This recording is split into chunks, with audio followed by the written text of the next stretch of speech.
Hello বন্ধুরা, আশা করছি সবাই যে যেখান থেকে আজকে ব্লগটা দেখছো সবাই ভালো এবং সুস্থ আছো। আমরাও বেশ ভালো আছি।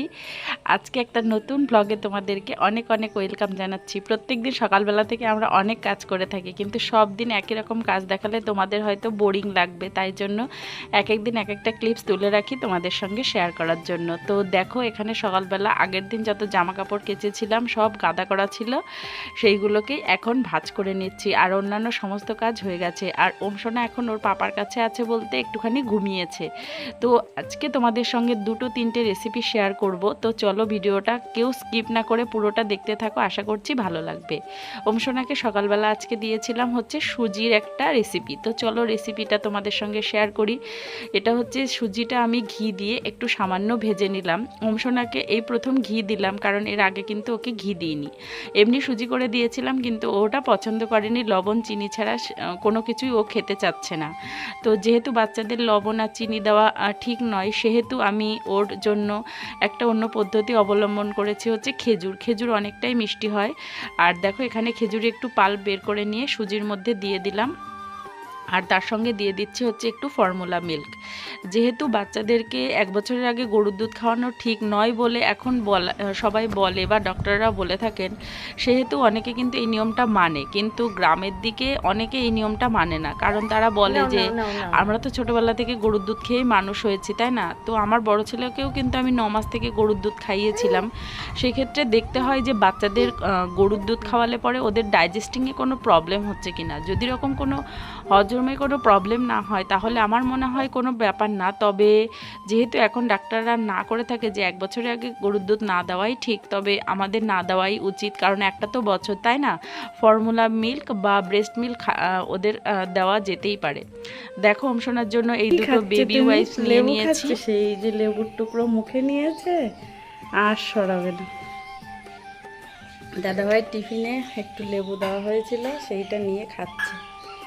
একটুখানি রেখেছিল ওর বাবা। সোনা আজকে আলু সিদ্ধ দিয়ে ঘি দিয়ে ভাত খেয়েছি, অল্প একটু চটকানো ভাত, মিক্সিতে দিইনি, সেটার ভিডিও করা হয়নি, তো তাড়াহুড়ো ছিল। 8:30টার মধ্যে আরন বেরিয়ে যাবে বলে।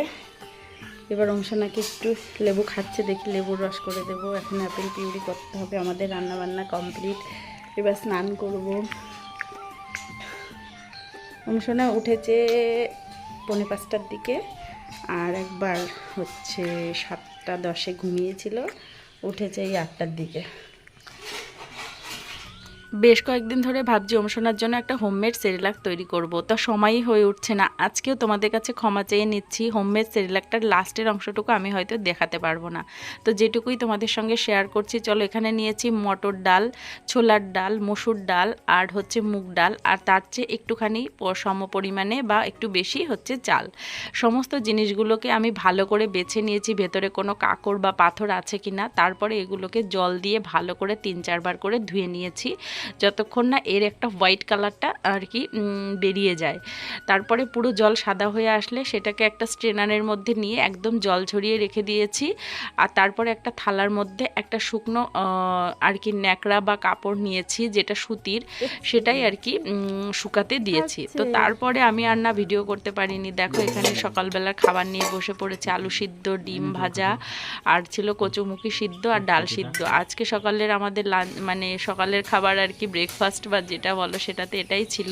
সকালবেলা থেকে আমাদের এখন যুদ্ধ চলে দুটো বাচ্চাকে নিয়ে, মানে যুদ্ধই বলতে পারো। স্কুল থেকে বাড়ি এসেছে, আমি স্কুল থেকে বাড়ি এসেছি, সোনা ঘুমিয়েছিল। আমি একটু আগে চলে এসেছি। তুমি তো এখন 5টার সময় আসলে, আমি আরো একটু আগে এসেছি। ভাইকে ঘুম পাড়িয়েছে, আবার ভাই উঠে গেছে, এখন করছে বাইরে যাবে, তাই ওই যে এবার হচ্ছে আরনকে খাওয়াবো নাকি ভাইকে কোলে নেবো, কোনটা করবো এবার? দেখ, তাকিয়ে আছে তোর দিকে, ভাই কি করে, দেখ ভাই কি কত আদর আদর, যত্ন যত্ন।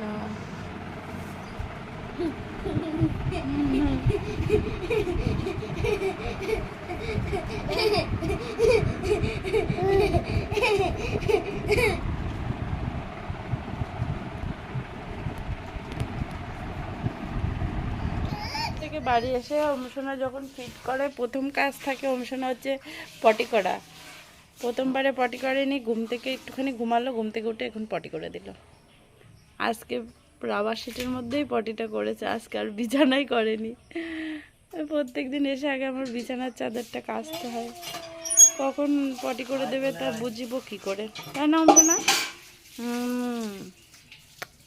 মাম্মা লাভস ইউ। মামা তোমায়ও। দাদা ভাই আবার চুমু দিয়েছে, দেখছে ওরা কি করছে, এসব দেখছে। আমি যখন স্কুলে যাই অমসোনা পাপার কাছে ফর্মুলা মিল্কই খাই। আর দেখো স্কুল থেকে ফিরে আমি দেখলাম যে ওর সেরেলাকটা মানে আর কি শুকিয়েছে কিনা। তো তারপরে অমসোনাকে নিয়ে এমন ব্যস্ত হয়ে গেলাম, তারপরে এই যে বড়টাকে খাইয়ে দিলাম, সাইকেল নিয়ে একটু বেরোলো।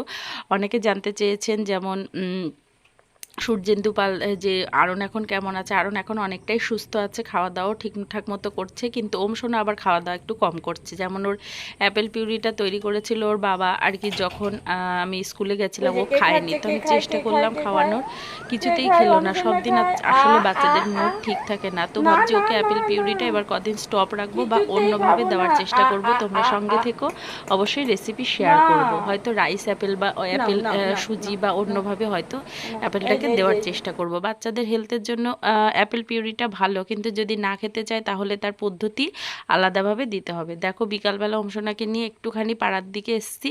অমসোনা মানে পাড়ায় বিকালবেলা হলে পরে যদি জেগে থাকে তাহলে বাড়িতে থাকতেই দেবে না। আর আরও একটুখানি সাইকেল নিয়ে যে রাস্তার দিকে আসলো বন্ধুদের সাথে খেলা করতে। তো এখানে আমরা খানিকক্ষণ টাইম স্পেন্ড করার পরে নিজেদেরও একটা ফ্রেশনেস দরকার, তাই না? সারাদিন কাজ কাজ আর কাজ, আর বাচ্চা রাখতে রাখতে আমরাও তো বেশ হাঁপিয়ে উঠেছি। বিশেষ করে নিজেদের সাজগোজ, আমি তো মানে 2-3 দিন হলো মনে হয় মাথায় আশ্রয় না, সামনেরটুকু আসছে কোনো রকমের সিঁদুরটা পরে তারপরে আবার স্কুলে চলে যাই। তো যাই হোক, এখন দেখো অমসোনাকে সন্ধ্যার একটা খাবার আর কি দেব, সরি সন্ধ্যা না, এটা সকালবেলায় দিয়েছিলাম। ওটসের একটা পরিস তৈরি করেছি, তো তোমাদের সঙ্গে শেয়ার করা হয়নি আগে যখন করেছিলাম, আজকে শেয়ার করছি। ওটস নিয়ে নিলাম খানিকটা, ওটসের পাউডার আর কি করে রেখেছিলাম ওটসটাকে, তো সেটার মধ্যে আজকে প্রথম অমসোনাকে একটা আমন্ড বাদাম দিচ্ছি। আমন্ডটা আর খেজুরটা আমি বেশ খানিকক্ষণ ভিজিয়ে রেখে দিয়েছিলাম, আর তারপরে এটা জল দিয়ে মিক্সিতে একটু পেস্ট করে নেব। আর মিষ্টি হওয়ার জন্য একটু কলা অ্যাড করে দিলাম, এটা কাঁঠালি কলা ছিল। আর তোমরা হচ্ছে চাইলে আমন্ড বাদাম আগের থেকে অবশ্যই ভিজিয়ে রাখতেই পারো, তার সঙ্গে অন্য কিছু অ্যাড করতে পারো। আর দেখো এখানে আরণের জন্য একটু খিচুড়ি করে নিয়েছি বিভিন্ন রকম সবজি দিয়ে, তো সেখান থেকে একটুখানি অমসোনার জন্য তুলে রাখা হয় লবণ দেওয়ার আগে।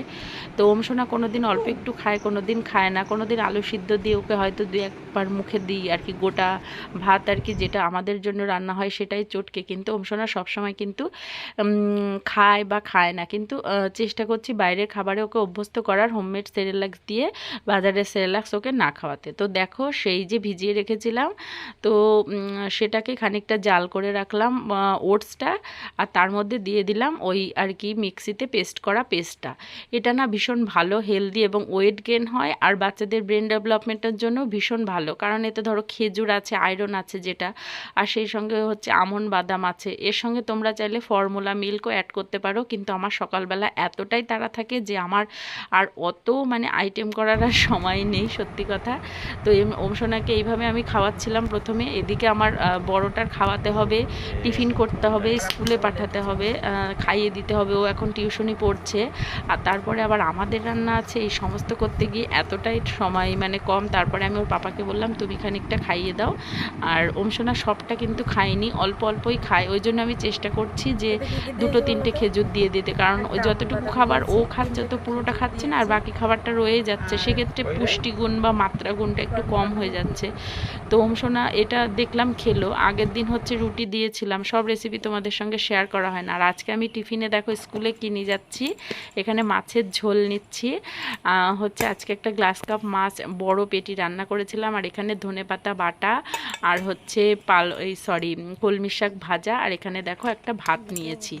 এটাই আর কি আজকে আমার স্কুলের আর কি টিফিন ছিল, তোমাদের সঙ্গে তো শেয়ারই করা হয় না। আর দেখো স্কুল থেকে ফেরার পরে একটা আনারস কালকে এনে রেখেছিল ওর বাবা, তা দেখলাম সেটাই কাটছে। আরণ আবার বলেছে আমি যখন বাড়িতে থাকবো তখনই কাটবে, তাই আরণ আসার কিছুক্ষণ আগে এটা ওর পাপা কেটে রাখছিল। তো আজকের ভিডিওটা সবার কেমন লাগলো অবশ্যই কমেন্ট করে জানিও। হ্যাঁ, বালিশ এই যে বালিশ ভিজে গেছে পুরো একদম। এই মা অংশনা অংশনার জন্য তাড়াতাড়ি করে স্কুল থেকে আসতে গিয়ে আমি ভিজেই গেছি, আমি আর ওর পাপা। এত বৃষ্টি হচ্ছে, তার মধ্যে আমরা দুইজন বাইকে করে আসছি, না লোক আছে না জন আছে। আগে হলে বলতাম কি, এই পথ যদি না শেষ হয় তবে কেমন হতো তুমি বলো তো। আর এখন ভাবছি বাবা কখন বৃষ্টি থামবে আর কখন অংশনার কাছে গিয়ে পৌঁছাবো।